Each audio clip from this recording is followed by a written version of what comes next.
Selamat pagi, saudara ya. Puji Tuhan ya, pagi ini kita bisa beribadah di tempat ini. Tuhan memberkati kita semua ya. Baik ya. Pagi hari ini saudara-saudara, saya mau berbicara tentang satu topik yang ada di Alkitab kita, yaitu terkait dengan Allah yang cemburu, ya. Allah yang cemburu. Nah, di Alkitab kita, saudara-saudara, salah satu predikat atau julukan yang diberikan atau dilekatkan kepada Allah adalah bahwa Allah itu adalah Allah yang cemburu. Ya. Di dalam teks aslinya itu ditulis dengan dua kata gabungan, yaitu Elkanah, ya, Allah yang cemburu. Nah, next, tujuan khotbah ini ya adalah agar kita memahami dengan benar makna teologis dalam fenomena Allah yang cemburu. Selanjutnya kita mampu menghayati kecemburuan Allah dalam diri kita itu di dalam kehidupan kita setiap hari. Nah, ini menjadi penting, saudara-saudara, karena dengan kecemburuan Allah ini kita dapat melihat betapa pada kenyataannya Allah itu sangat mengasihi kita. Itu sebabnya sekali lagi di dalam bahasa manusia yang paling tepat ya menggambarkan perasaan Allah dalam hubungannya dengan manusia, salah satunya adalah rasa cemburu. Jadi hati-hati dengan rasa cemburunya Allah, saudara. Ya. Sekali lagi kita harus memahami kata ini dengan tepat supaya kita tidak misunderstanding atau memiliki pengertian yang keliru terhadap kata ini.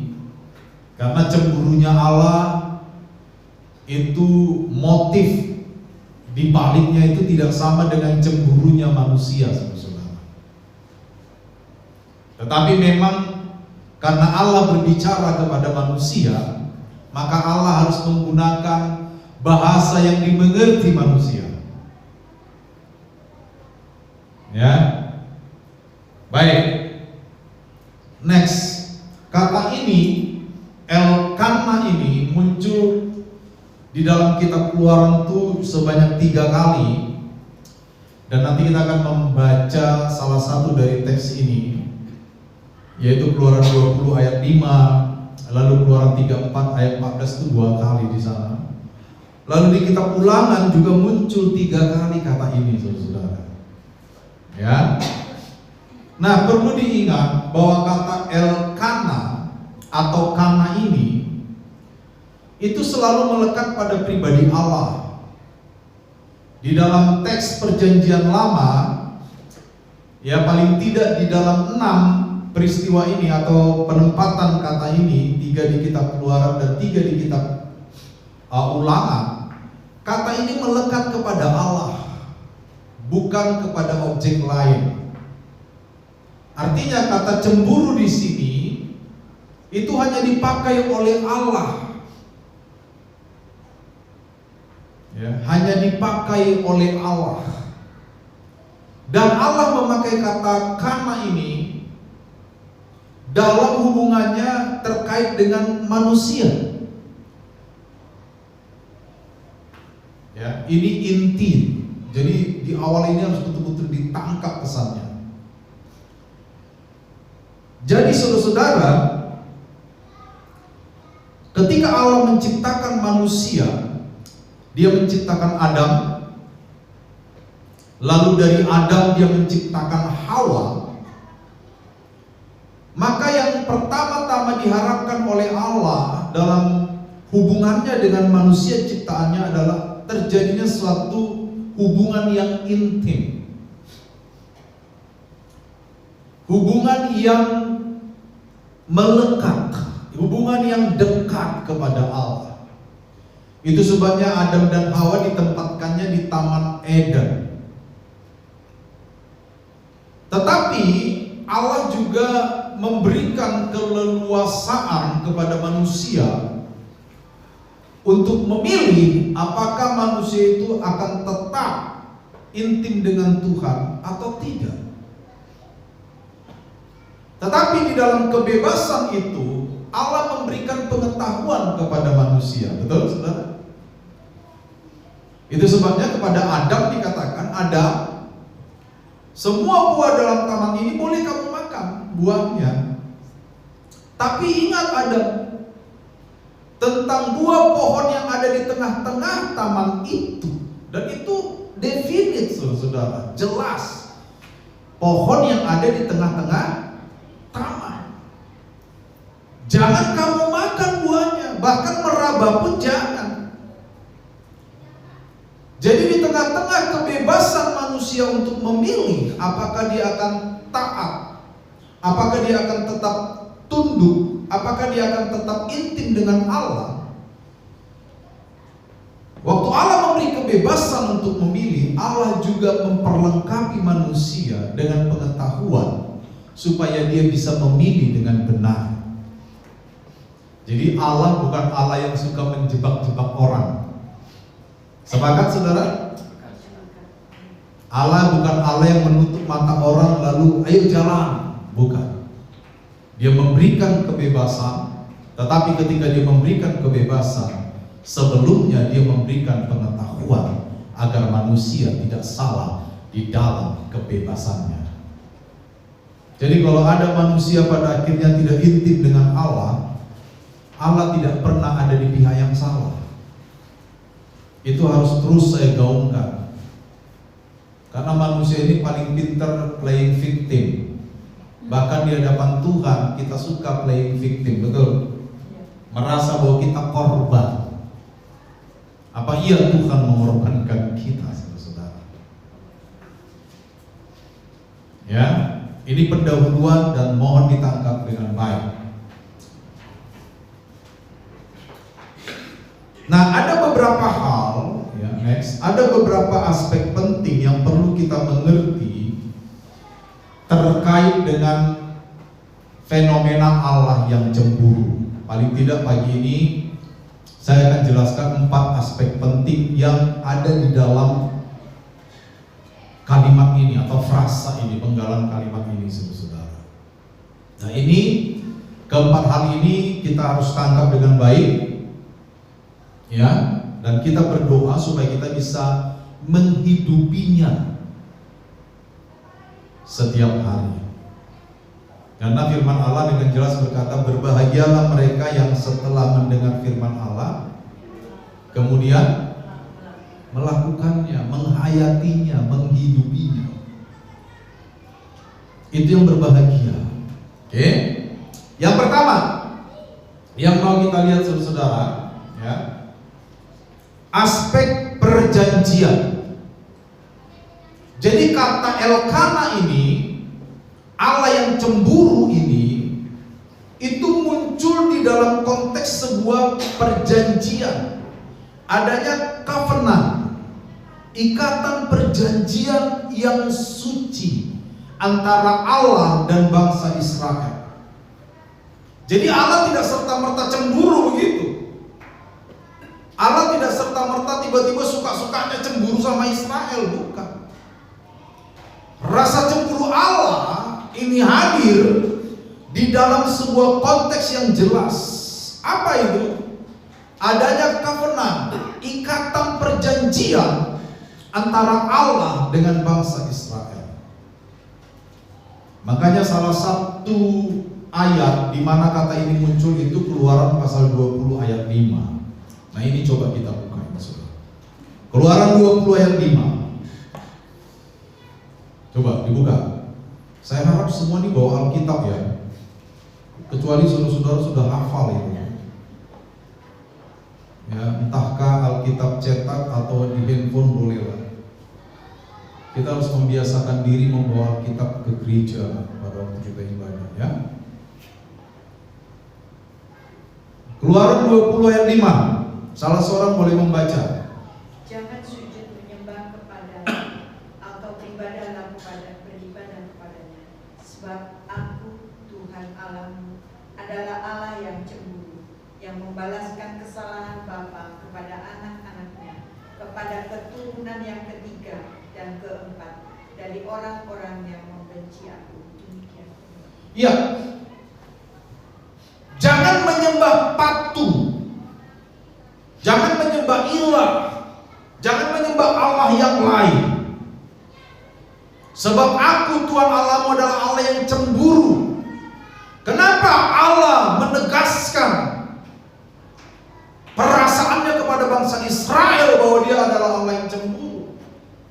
Karena kalau kita perhatikan di ayat kedua dari Keluaran 20 itu, di sana dengan jelas digambarkan bahwa Dia adalah Allah yang telah menyelamatkan bangsa Israel keluar dari tanah Mesir. Jadi Allah menolong bangsa Israel, Allah menyelamatkan bangsa Israel keluar dari tanah Mesir. Lalu sebagai komitmen, sebagai respon bangsa Israel atas karya Allah, maka mereka mengadakan satu ikatan perjanjian. Makanya ke-10 firman atau di orang Indonesia mengatakan dasar titah yang sering kita kenal itu, ya, itu ada karena penyelamatan Allah atas bangsa Israel. Jadi Allah menyelamatkan Israel sebagai komitmen dari bangsa Israel merespon penyelamatan Allah. Mereka membuat ikatan perjanjian. Di dalam ikatan perjanjian itu ada syarat perjanjian, betul nggak?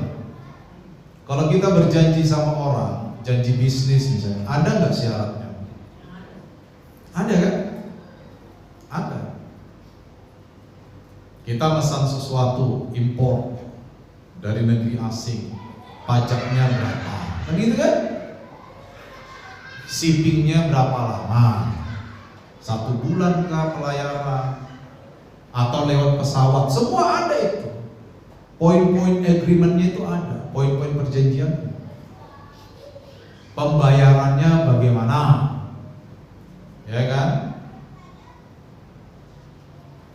Kalau telat dari 30 hari, N/30 berapa persen didendanya? Itu ada. Sama, ketika Allah menyelamatkan bangsa Israel, maka antara Allah dengan bangsa Israel membuat sebuah ikatan perjanjian bahwa Dia adalah Tuhannya, Israel adalah umatnya yang telah Dia bebaskan dari perbudakan di tanah Mesir. Nah, isi dari perjanjian itu merupakan komitmen dari bangsa Israel. Jadi, kalau bangsa Israel melanggar salah satu komitmen itu, maka Allah akan murka kepada Israel, dan murkanya Allah itu digambarkan sebagai rasa cemburunya Allah kepada Israel. Betul? Iya kan? Coba tadi dilihat lagi tuh ayat 5. Jangan begini-begini karena Aku Tuhan Allahmu adalah Allah yang cemburu. Jadi cemburunya Allah kepada Israel itu ada dasar yang kuat.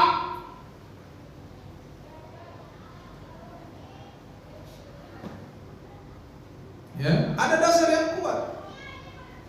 Allah tidak cemburu kepada Israel serta-merta, tidak.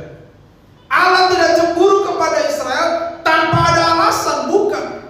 Allah cemburu kepada Israel karena ada dasar yang jelas bahwa Israel menyetujui perkara itu. Mereka mengadakan sebuah ikatan perjanjian.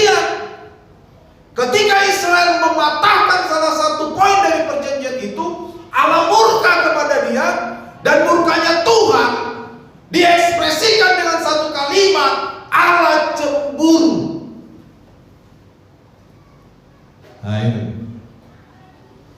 Bukankah Israel sama dengan kita?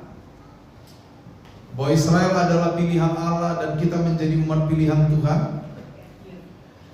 1 Petrus pasal 2 ayat 9, kamulah bangsa yang terpilih, imamat yang rajani, bangsa yang kudus, umat kepunyaan Tuhan. 4 predikat ini di dalam perjanjian lama adalah milik Israel. Tapi kedatangan Yesus membuat 4 predikat ini juga menjadi milik kita. Artinya apa? Kita adalah orang-orang yang sudah dibebaskan. Allah membebaskan Israel dari tanah Mesir. Yesus, Allah itu sendiri dalam wujud Yesus membebaskan kita dari kutuk dosa. Dan kita juga punya komitmen kepada pembebasan itu.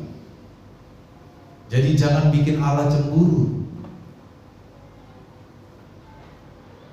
Amin, saudara. Dan ini kecemburuan Allah terkait kepada siapa Israel tunduk loh.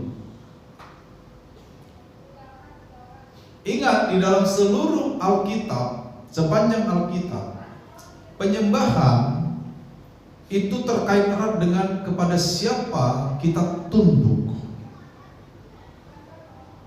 Artinya penyembahan itu siapa yang lebih kita hormati. Makanya kalau kita lihat di dalam teks-teks Injil, ketika Injil membandingkan kuasa, maka seringkali Injil membandingkan antara kuasa Tuhan dengan kuasa Mamon. Bukan kuasa iblis loh. Kuasa iblis itu kecil loh bagi Tuhan. Di Alkitab justru kuasa yang dibandingkan dengan kuasa Tuhan itu bukan kuasa setan, kuasa Mamon. Karena itu janganlah engkau memiliki dua sesembahan. Kan? Tuhan dan Mamon. Beberapa waktu lalu saya juga sudah khotbah tentang bendahara yang tidak jujur itu juga membahas Mamon. Jadi bangsa Israel ketika dia menggantikan sesembahannya dari Allah yang hidup kepada patung-patung pada waktu itu, karena sekarang manusia tidak suka lagi nyembah patung, betul? Ada yang masih nyembah patung di sini? Zaman dulu, kenapa patung disembah? Karena orang-orang zaman dulu itu suka membuat semacam penggambaran yang nyata tentang Tuhannya. Makanya suku Moab, orang Het, mereka punya patung-patung dewa-dewa. Beda dengan zaman sekarang kan, manusia kan menganggap patung itu kebanyakan adalah hiasan, relief.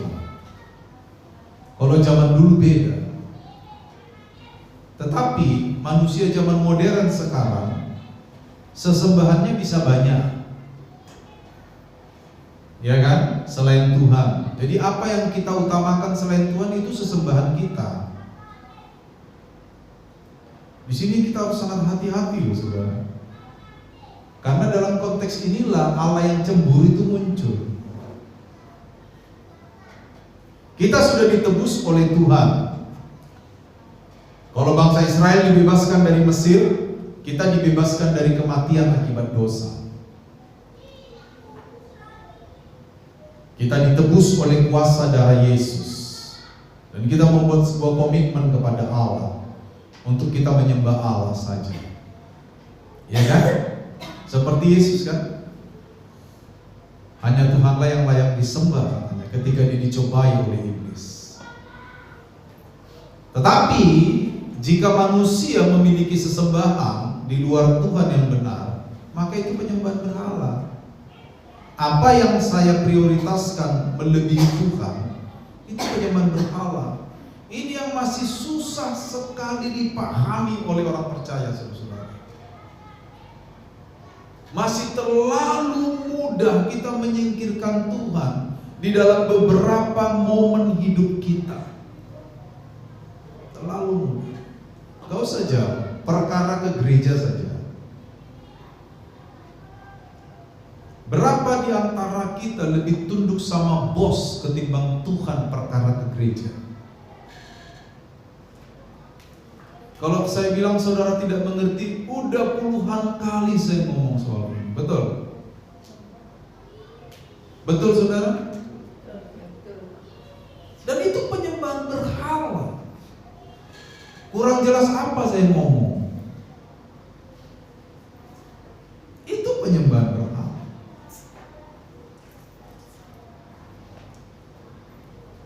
Iya kan? Mungkin ada yang berkata, Bapak tidak paham sih, bos saya begini-begini. Bukan tidak paham. Memang ada kalanya untuk bisa mewujudkan itu tidak serta-merta langsung begitu saja seperti kita flipping hands gitu, membalikkan tangan. Enggak. Ada kadang prosesnya, tapi pertanyaannya, maukah kita berproses dengan itu? Iya kan?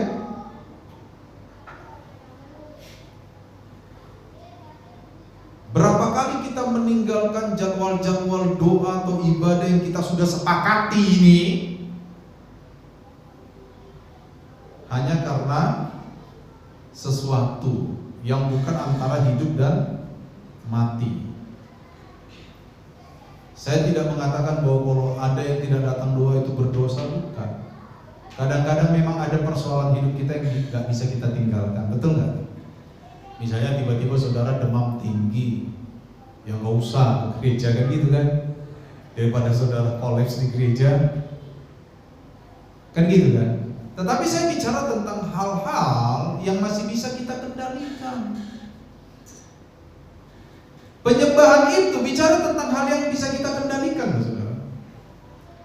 Jadi kenapa Allah begitu keras kepada Israel? Karena orang Israel bisa mengendalikan sikapnya, apakah dia mau menyembah patung apa enggak, betul nggak? Bisa. Contohnya ada nggak di Alkitab? Apa? Masih ingat peristiwa Sadrak, Mesak, dan Abednego? Mereka dihadapkan dengan ujian kematian. Bahkan mereka diperhadapkan dengan hukuman berat, dimasukkan ke dalam perapian yang menyala-nyala. Tapi apa yang dikatakan oleh Sadrak, Mesak, dan Abednego itu dalam kendalinya. Ketahuilah ya Tuanku, sekalipun Allah yang kami sembah tidak meluputkan kami dari api ini, ketahuilah bahwa kami tidak akan menyembah patung yang Tuanku dirikan. Itu dalam kendali dia, saudara-saudara. Nah, seringkali apa yang di dalam kendali kita manusia justru kita ikuti untuk melawan Allah. Itu penyembahan berhala. Mengerti ya? Enggak ngerti kayaknya, saya ulang dari awal.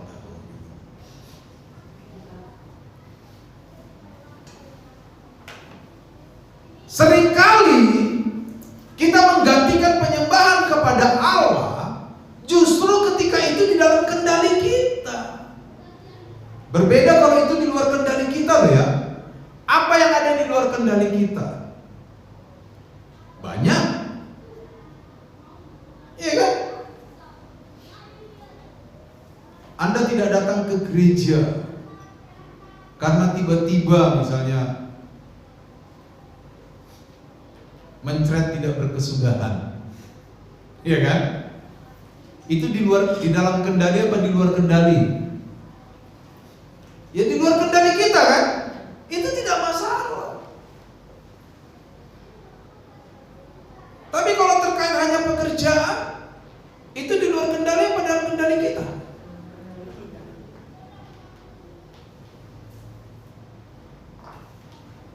Kan kita mau jadi umat yang kudus, yang hebat, yang imamat yang rajani. Bagaimana kita menjadi imamat yang rajani? Soal perkara seperti itu kita nggak bisa kendalikan. Bagaimana kita mau jadi tentara Tuhan? Kalau yang gitu-gitu kita nggak bisa kendalikan. Tapi bos saya galak Pak, makanya perlu doa. Kan gitu Gitu kan? Gitu kita nyanyi doa mengubah segala sesuatu. Tapi kita nggak hayati lagu itu. Cuman mulut kita yang nyanyikan lagu itu. Kita hidupi nggak lagu itu? Jadi kalau bicara tentang penyembahan berhala, maka Allah cemburu. Kenapa? Karena sebenarnya Allah sudah memberikan banyak pengetahuan yang seharusnya bangsa Israel tidak menyimpang. Tapi toh bangsa Israel menyimpang, ya Allah cemburu. Iya kan? Sama dengan orang pacaran misalnya tadi. Seorang lelaki suka sama seorang gadis, tapi mereka belum jadian. Pantas nggak cemburunya? Bisa nggak cemburu? Bisa, tapi sah nggak cemburunya? Tidak. Kecuali mereka udah jadian, betul nggak? Udah teken kontrak, ada simbol darah dari cap jempol, bahwa mereka sudah jadian tertanggal Kamis Pahing 27 Mei 1976. Jadian pacaran si Brono sama si Seno. Laki-laki dulu itu, salah. Brono sama Siti. Boleh nggak cemburu si Brono ketika lihat Siti melanggar perjanjian mereka, jalan sama pria lain? Boleh. Sah nggak cemburunya? Sah. Karena sudah ada ikatan perjanjian. Begitu saudara, sama. Jadi ketika Allah membebaskan Israel dari perbudakan di Mesir, mereka membuat perjanjian. Ketika Yesus membebaskan kita dari kutuk dosa, kita ada perjanjian dengan Yesus. Itulah komitmen atau covenant itu. Nah, ketika kita menyembah Allah lain, mengutamakan Allah lain dalam bentuk-bentuk praktis seperti ini, maka Allah cemburu, saudara. Percaya saya, Allah pasti cemburu. Kalau Anda tiba-tiba ada pekerjaan di hari Minggu dan itu menguntungkan, memang dilema memang. Pak, kalau saya lewatkan di lumayan Pak, untungnya lumayan 272.500 pesanan ini Pak. Tapi kan kita sudah sepakat bahwa jam 8 pagi di hari Minggu kita ibadah. Itu kan sepakatnya kita. Itu kan perjanjiannya kita di hadapan Allah. Ayo. Tapi sayang ini Pak, 272.500 ini untungnya.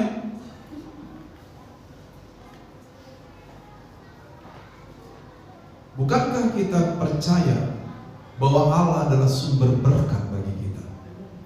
Dan firman Allah berkata, jerih lelahmu tidak akan menambahinya sebenarnya. Itu hanya sarana Tuhan memakai supaya manusia itu hidup benar. Dia harus berjerih lelah. Tapi yang menentukan rezeki kita siapa? Tuhan. Masa karena rezeki yang Tuhan kasih kita melawan Tuhan? Kan gitu kan? Sering saya sampaikan ini. Itu penyembahan berhala tidak? Iya, penyembahan berhala. Jadi segala sesuatu yang kita utamakan dengan memutuskan perjanjian dengan Allah, apa yang kita sudah sepakati dengan Tuhan, itu penyembahan berhala, saudara. Penyembahan berhala.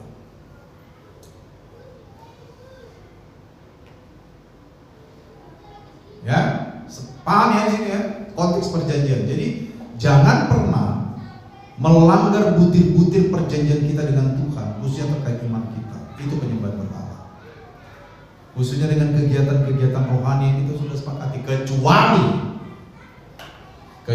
Anda berada di posisi yang memang tidak bisa sama sekali.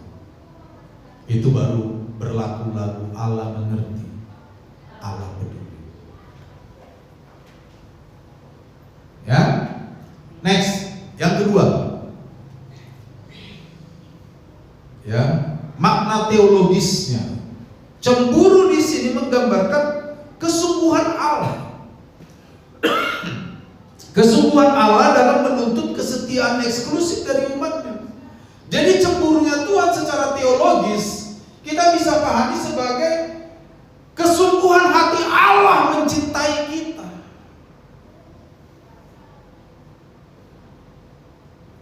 Iya kan? Sebenarnya lagunya Ungu itu bagus, cuman belakangannya nggak bagus. Kalau dikaitkan ke Allah bagus itu. Mencintaimu lebih dari apapun. Cocok tuh jadi lagu rohani itu. Iya kan? Tuhan itu mencintai kita.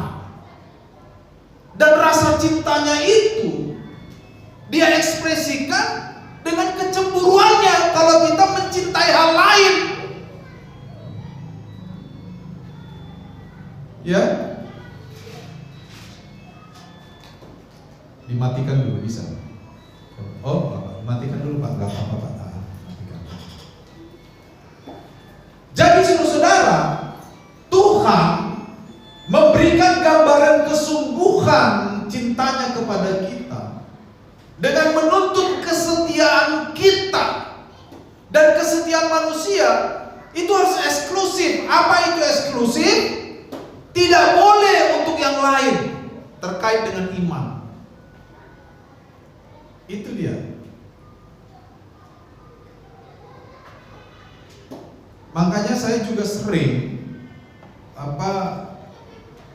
berkonfrontasi. Konfrontasi itu berarti berlawanan di beberapa aspek ketika bicara budaya. Iya kan?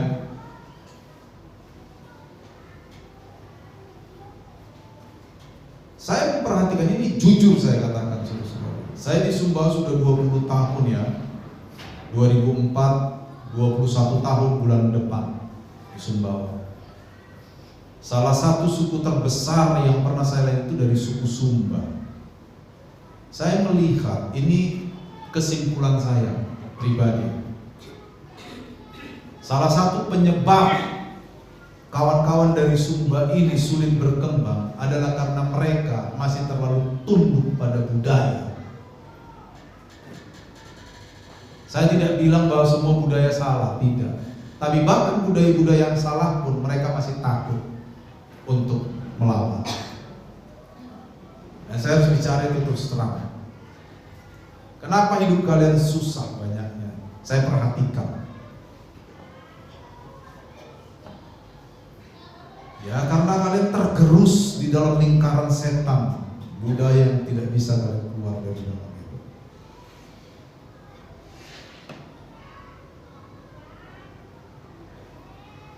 Sekali lagi, saya tidak menganggap bahwa semua budaya salah. Ada budaya-budaya yang bagus dari orang-orang Sumba, tapi kebanyakan itu menggerogoti kalian. Kebanyakan. Kita bicara hidup kaitannya dengan iman loh ya. Makanya banyak yang susah. Apakah Tuhan tidak menolong teman-teman kita dari Sumba? Tuhan menolong. Coba kalian hitung bagaimana Tuhan menolong kalian. Tuhan tolong nggak? Nggak, yang orang Sumba ya. Tuhan tolong nggak? Sangat ditolong. Saya bisa menyaksikan itu dengan mengikuti kehidupan jemaat. Sangat ditolong sama Tuhan. Tapi ya itu, loyalitas kita itu banyak ke tempat lain. Kesetiaan kita itu gak hanya sama Tuhan, gak eksklusif.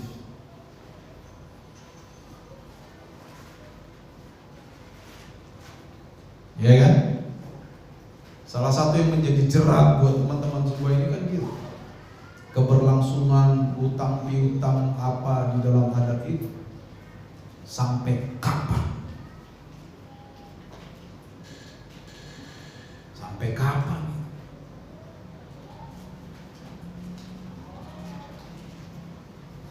Anak-anak nggak sekolah nggak masalah, asal yang ini terlaksana. Oh, itu pola pikir yang dirusak.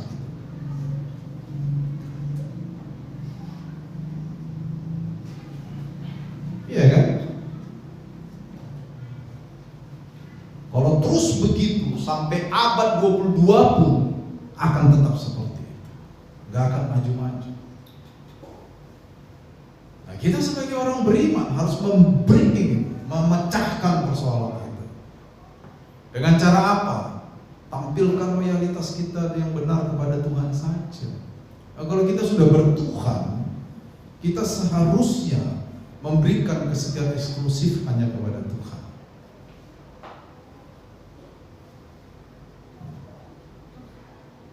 Apakah suku lain tidak mempunyai adat istiadat? Punya. Kami orang Batak juga punya, tapi kami bisa keluar dari lingkaran itu.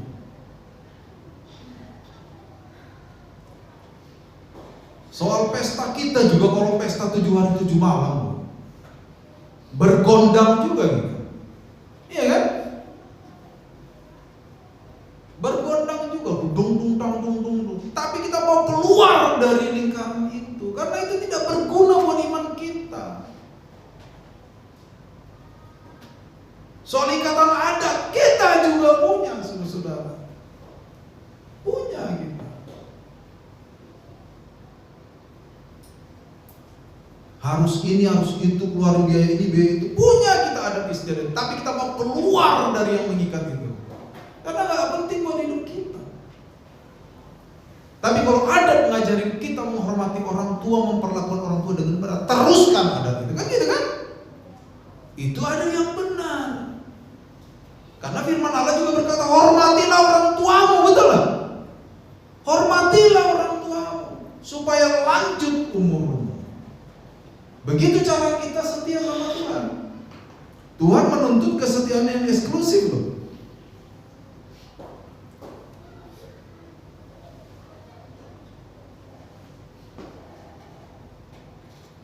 Ya.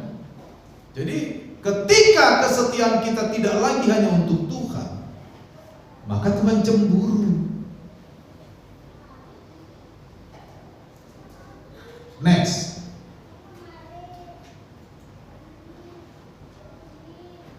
Nah, kata Tuhan cemburu, Allah cemburu ini juga, ini adalah ekspresi kasih Allah.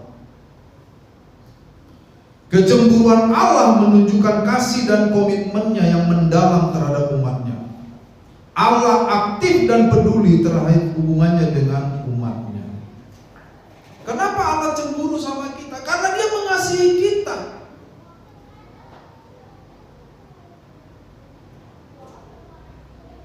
Ya, Dia mengasihi kita. Apakah ada bukti kasih Allah sehingga Allah layak cemburu sama kita? Ada. Yohanes 3:16. Karena begitu besar kasih Allah akan dunia ini, sehingga Ia memberikan anaknya yang tunggal. Dapat kan? Bukti kasih Allah. Roma berkata, Allah telah memperlihatkan kasih-Nya kepada kita ketika Ia mati untuk kita, bahkan ketika kita masih berdosa. Jadi cemburunya Tuhan itu bukan tanpa alasan. Cemburunya Tuhan itu disertai dengan pemberian korban terbesar bagi manusia. Apa itu? Hidupnya. Filipi pasal 2 menggambarkan Dia yang tadinya adalah Allah. Bayangkan, Dia Allah. Koeksistens dengan Allah, setara dengan Allah. Tapi menganggap kesetaraannya dengan Allah sebagai hak yang tidak harus dipertahankan, melainkan Ia telah mengosongkan dirinya, mengambil rupa menjadi manusia, dan dalam keadaannya sebagai manusia menjadi hamba yang taat, bahkan taat sampai mati di kayu salib. Jadi Allah cemburu kepada manusia itu bukan tanpa dasar. Allah cemburu kepada manusia diikuti dengan pengorbanan terbaik yang Allah berikan. Lalu kita masih berkhianat sama Tuhan. Cemburu Tuhan. Tangkap saudara? Itu dia. Nah, ini poin-poin seperti ini kan berulang kali sudah saya sampaikan, saudara. Berulang kali. Seharusnya sudah ditangkap dengan cara yang tepat. Ya, hidup, makanya Paulus bilang apa?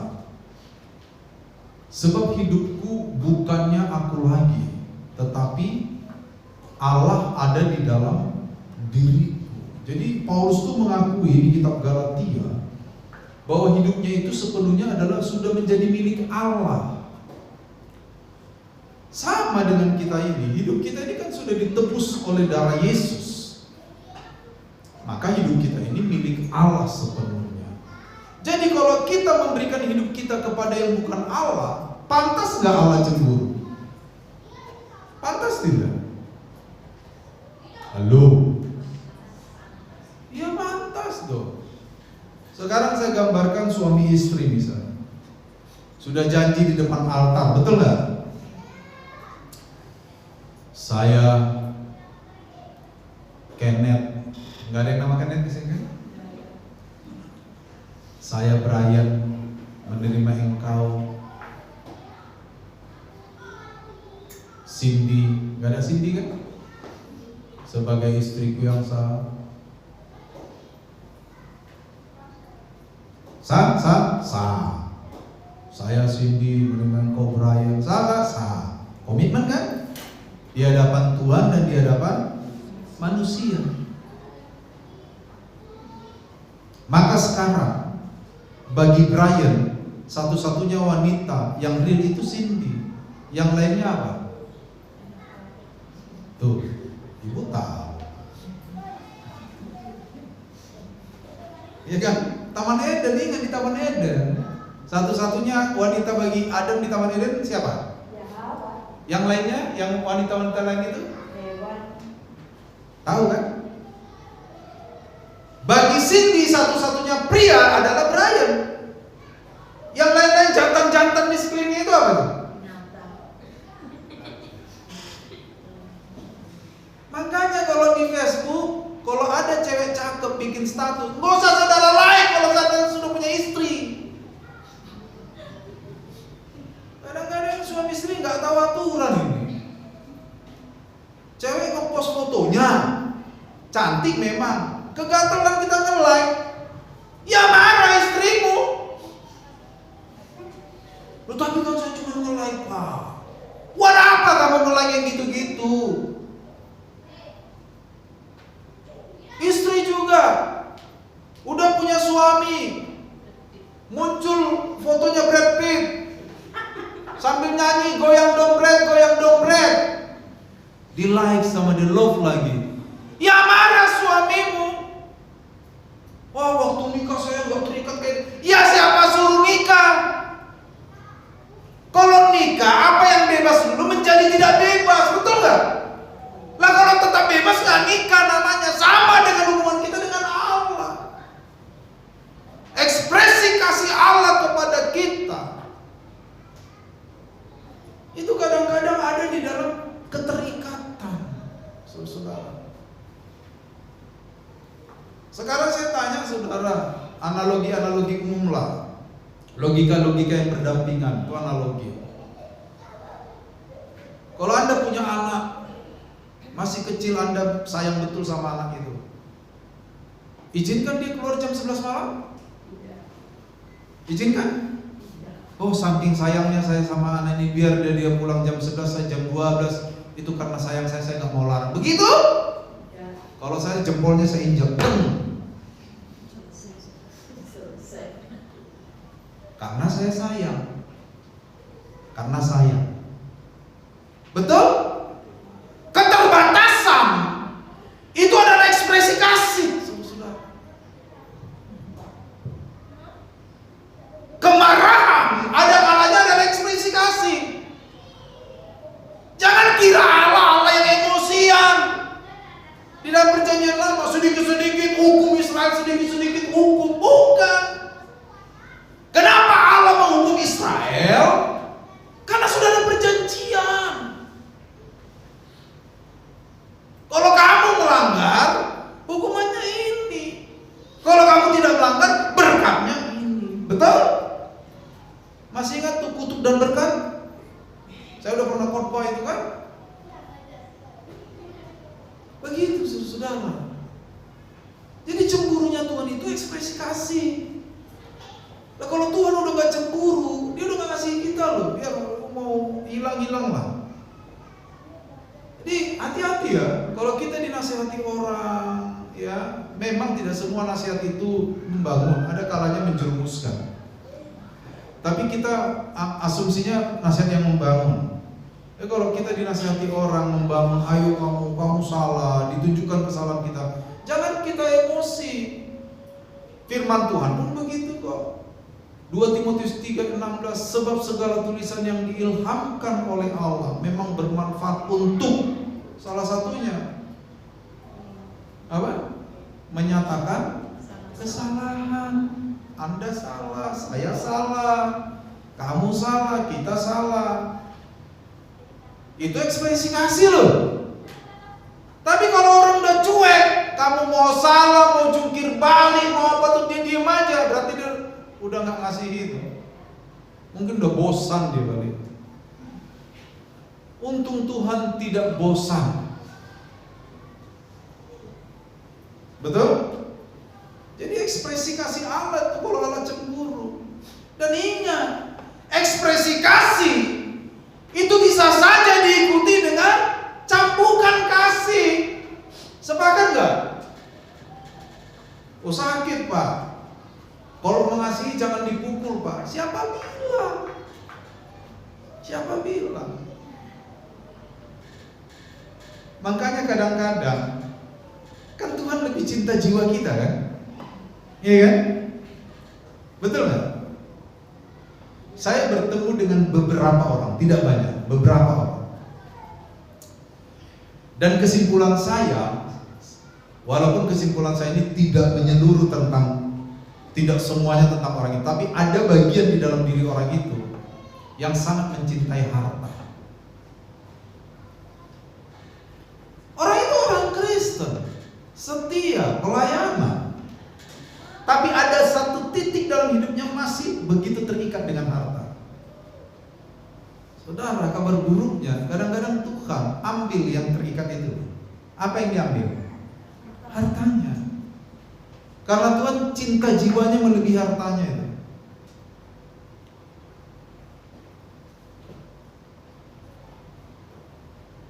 Itu ekspresi kasih. Ekspresi kasih bisa saja diikuti oleh cambukan kasih.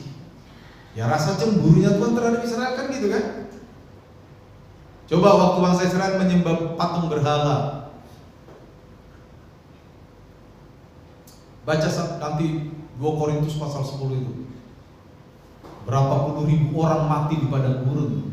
Apakah Tuhan tidak mengasihi orang Israel? Justru sangat mengasihi. Tapi ekspresi kasih Allah memang ditunjukkan dengan murka Allah. Karena dia cemburu, saudara. Hati-hati. Cemburunya Tuhan itu ekspresi kasih. Terakhir,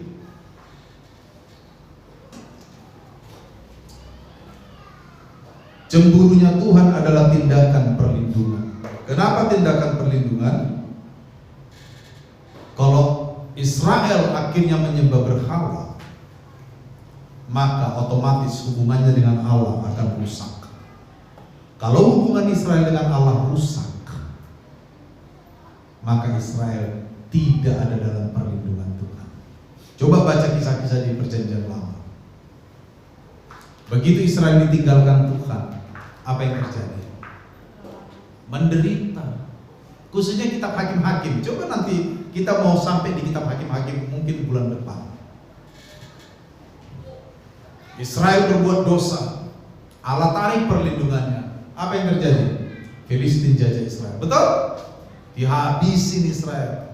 Israel nangis-nangis minta pertolongan. Tuhan kasihan, kirim seorang hakim. Hakim muncul, perangi Filistin kalah, Israel aman. Begitu aman, memberontak lagi, berdosa lagi. Tuhan bilang berdosa lagi anak gua nih, tarik lagi perlindungannya. Begitu perlindungan Allah ditarik, masuk lagi Filistin. Begitu terus sampai lebaran kuda. Saudara-saudara, begitu terus. Nanti baca di kitab Hakim-Hakim. Begitu terus tuh muter-muter loh. Bukan Israel tidak tahu kebenaran, mereka tahu kebenaran.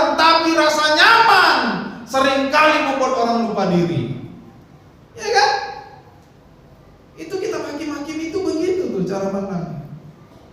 Israel diserang, nangis-nangis sama Tuhan. Tuhan berikan pertolongan melalui seorang hakim.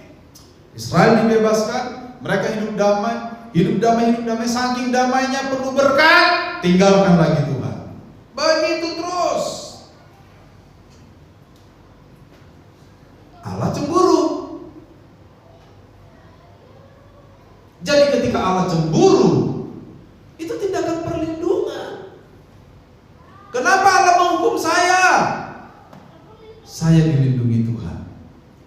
Tujuan dari sebuah teguran Allah atas diri kita adalah kita sadar dan tidak lagi melakukan kesalahan yang sama. Itu tujuannya. Makanya muncul peribahasa, keledai saja tidak jatuh di dalam lubang yang sama 2 kali. Keledai kan julukan buat binatang yang paling bodoh kan, keledai. Bahkan binatang yang paling bodoh saja tidak jatuh ke dalam lubang yang sama, bukan ke dalam lubang ya, ke dalam lubang yang sama 2 kali. Mungkin dia akan jatuh ke dalam lubang, tapi lubang yang lain. Jadi kenapa Tuhan kadang menegur kita dengan keras? Kenapa Tuhan kadang mengizinkan situasi sulit dalam hidup kita? Ada kalanya memang Tuhan ingin melindungi kita, karena Dia cemburu dengan sikap-sikap kita yang tidak mengutamakan Dia.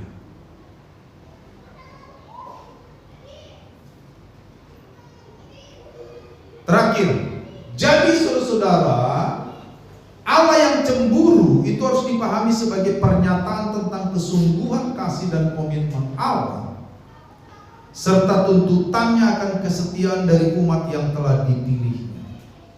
Kesungguhan kasih, komitmen Allah, lalu Allah menuntut kesetiaan dari kita sebagai balas komitmen yang kita buat dengan Tuhan. Itu namanya perjanjian. Makanya kita di dalam perjanjian baru disebut sebagai apa orang percaya? Mempelainya Allah, betul nggak? Mempelai itu istilah di mana itu? Pernikahan. Mempelai itu hanya ada di pernikahan. Kita disebut mempelainya Allah. Ya wajar Allah cemburu kalau kita tidak mengutamakan Dia. Ya, begitu saudara. Nah, istri-istri ini juga latihan ya, nanti suami belakangan. Suami-suami Anda harus diperlakukan dengan baik. Jangan kalau tamu laki aja datang, oh, Pak mau minum apa Pak? Suaminya nggak pernah ditawari minum apa. Terus suaminya gini, iya toh? Kan kadang gitu kan, saya perhatikan kok itu. Istri-istri kok ramah betul kalau laki-laki lagi. Nggak ada sih maksudnya apa-apa. Ya natural aja sih menghormati tamu. Bagus nggak menghormati tamu? Bagus. Tapi lakukan juga sama suami Anda begitu. Kan gitu kan? Jangan kalau tamu laki-laki datang, Pak mau minum apa? Jangan sungkan. Suami juga diperlakukan begitu. Istri-istri kan gitu. Suami juga begitu ya. Ya kan? Ini yang bersuami di sini kok cuman saya ya, cuman Pak Lipu sama saya. Suami lain nggak ada, hilang ini semua.